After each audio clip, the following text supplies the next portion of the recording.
আগে নাগরিকত্ব, তারপর ভোটাধিকার, স্পষ্ট জানিয়েছে সুপ্রিম কোর্ট। তারপরেই খুশির হাওয়া মতুয়া সম্প্রদায়ের মধ্যে। অত্যাচারিত হয়ে যারা বাংলাদেশ থেকে ভারতে এসেছিলেন তারা নাগরিকত্ব নিয়ে দুশ্চিন্তায় ছিলেন। তবে এবার শীর্ষ আদালতের নির্দেশে কিছুটা হলেও স্বস্তি। খুশি মতুয়া থেকে উদ্বাস্তুরা। নদিয়ায় ঢাকঢোল পিটিয়ে উদযাপন।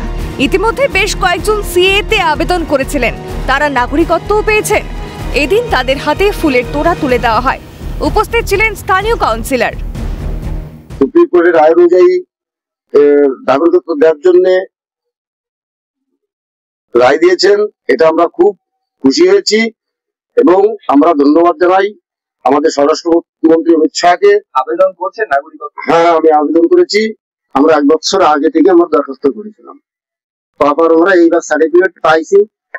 আমরা যখন সার্টিফিকেট পাইছি, আমাদের ভোট হোক আর না হোক তাতে কোনো অসুবিধা নেই। তো সার্টিফিকেট আমরা পেয়ে গেছি, আমরা সার্টিফিকেট যখন পাইছি ভারতীয় নাগরিক আমরা, এটুকু আমরা বলতে পারি। এতে যে আমরা কত খুশি সে আমরা জানি। আমি নিজের দায়িত্ব থেকে সেই কাগজপত্র ভেরিফাই করে এফিডেভিটের জন্য রেডি করে তাদের আবেদন যত সম্ভব নির্ভুলভাবে আবেদন করে তারা সার্টিফিকেট পায় তার জন্য ব্যবস্থা করছি। যে কারণে সুপ্রিম কোর্ট যে রায় দিয়েছে তাতে আমরা খুব খুশি যে আমরা আগে নাগরিকত্ব পাবো, তারপর আমরা ভোটের দাগ নিশ্চয়ই পাবো। না, আমাদের কোনো ভয় লাগছে না। গতকাল সুপ্রিম কোর্টের আদেশে আমরা খুব নির্দেশে খুব খুশি হয়েছি। আমরা সিএ আবেদন করেছি, আমাদের পাশের লোকজন অনেকেই সিএ সার্টিফিকেট পেয়েছে, নাগরিকত্ব সার্টিফিকেট। আমরাও পাবো এটাই আশা রাখছি। যারা ওপার বাংলা থেকে এসছে নির্যাতিত হয়ে, তারা এসে সিএতে অ্যাপ্লিকেশন করুক এবং খুব সুন্দরভাবে এরা সার্টিফিকেটটা, নাগরিকত্ব সার্টিফিকেটটা পেয়ে যাচ্ছে। যারা এখনো পর্যন্ত আসেননি তাদেরকে অনুরোধ করছি তারা আসুন আমাদের সুজনদার বাড়িতে, এসে সিএ অ্যাপ্লিকেশন করুন এবং নাগরিকত্বটা সুন্দরভাবে আপনারা পেয়ে যাবেন। নাগরিকত্ব নিশ্চিত হলে তারপর ভোটাধিকার। শীর্ষ আদালতের পর্যবেক্ষণের পরই এই সিদ্ধান্ত।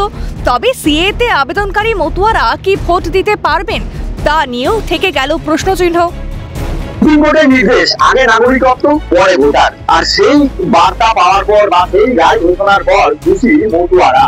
যে রাজ্যের বিভিন্ন জেলাতে, প্রত্যেক জেলাতে সিএ ক্যাম্প তৈরি হয়েছে আর সেখানে কিন্তু নাগরিকত্বের জন্য আবেদন করছেন, অনেকেই নাগরিকত্ব পেয়েছেন। এই যে সুপ্রিম কোর্টের রায়, তারা কিন্তু সেই সুপ্রিম কোর্টের রায়কে মান্যতা দিয়েছেন এবং সেই রায়ে তারা কিন্তু খুশি। নদিয়া থেকে প্রসেনজিৎ বিশ্বাস, ক্যালকাটা নিউজ।